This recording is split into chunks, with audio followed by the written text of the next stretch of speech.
معالي وزير الخارجية، وشكرا السادة الحضور.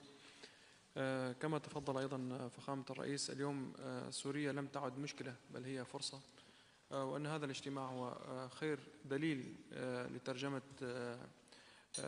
هذا الشعور وهذه الخطة العملية التي تنتهجها الحكومة السورية اليوم.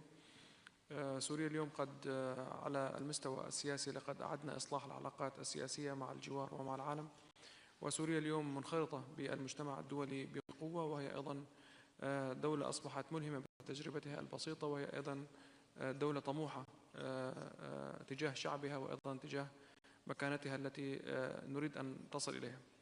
بالتأكيد رؤية سوريا تعتمد على إعادة البناء والتنمية، خاصة بعد الدمار الهائل الذي خلفه النظام الأسد، وأيضا اليوم نعمل على فسح الطريق لكافة الشركات والشراكات أن تعمل في الداخل السوري من خلال الإصلاح السياسات المالية، وأيضا إعادة ربط سوريا بالنظام المالي، وأيضا معالجة الإرث السيء الذي كان ينتهجه النظام البائد. وقد نجحنا بالفعل بهذا الأمر، فأبرز نجاح حققناه في العام الماضي أيضا بدعم ألمانيا والولايات المتحدة هو مسألة رفع العقوبات الاقتصادية عن سوريا، وهذا الأمر شكل بوابة أمل للانخراط في الداخل السوري. لدينا خطة عمل مشتركة مع الجانب الألماني، وربما هي من أكثر الخطوات تقدما مع الدول الأوروبية، أن لدينا رؤية مشتركة وفهم مشترك لطبيعة الشراكة السورية الألمانية. وأيضا لدينا مجلس أعمال سوري ألماني قد أطلق في الفترة الماضية، وأيضا لدينا علاقات جيدة مع دول الاتحاد الأوروبي. هناك قطاعات قد تم التركيز عليها في السابق وجعلناها خطة عمل يعني نناقشه مع شركائنا في المنطقة وفي العالم، يتركز حول الطاقة والتعليم والصحة والمياه والتحول الرقمي وأيضا البناء والإسكان والزراعة. كل هذه القطاعات هناك حاجة ماسة إليها في الداخل السوري. وأيضا لدينا ميزة لا يملكها أي سوق آخر، أن لدينا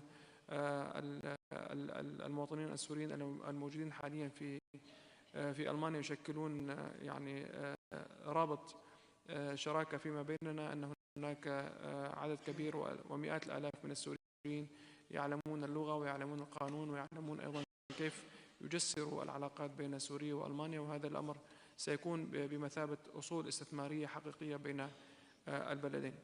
لدينا طموحات كبيرة جدا بأن تكون سوريا على مصاف الدول المتقدمة، وأن نغلق يعني حقبة الظلام وحقبة أيضا الابتعاد عن الانخراط في العالم التي كانت في الماضي. نريد لسوريا أن تكون دولة متقدمة ودولة أيضا تبدأ مما انتهى إليه العالم، ولذلك اليوم هناك فرصة كبيرة جدا للحديث حول الشراكات الاستراتيجية، وأيضا حول الرؤى الاستراتيجية والاستماع أيضا إلى فخامة الرئيس، وأيضا تبادل هذه الأمور.